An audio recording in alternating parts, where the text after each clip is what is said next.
વાહ કુદરત વાહ, ખરેખર એક ભાઈ નારિયેળ પાડવા માટે નારિયેળી ઉપર સડ્યો, બરાબર. સડતો તો એનો સડી ગયો, પણ અધેરથી એને નેસે જોયું ને તો એને લાગ્યું કે મારું બધું ઘણો અધેર આવતો રહ્યો છે, કદાચ સન પડ્યો નહીં તો મરી જાય એમ. પછી એ ભગવાનને કગર્યો કે ભગવાન, હું અહીંથી સુખ શાંતિ ઉતરી જાય ને તો 111 રૂપિયા તળાઈ દેવું, બરાબર.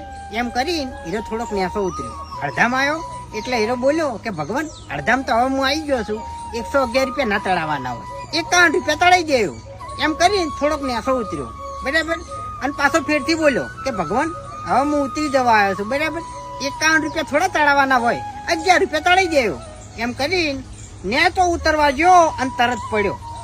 એટલે આ ઉપરથી એક જ શીખ મળે છે કે આપણને જેને ધરતી ઉપર મેલ્યા છે ને એના સામે આપણે કોઈ ચાલાકી કરાય નહીં, કારણ કે એ આપણાથી મોટો ચાલાક છે એમ. જય શ્રી રામ.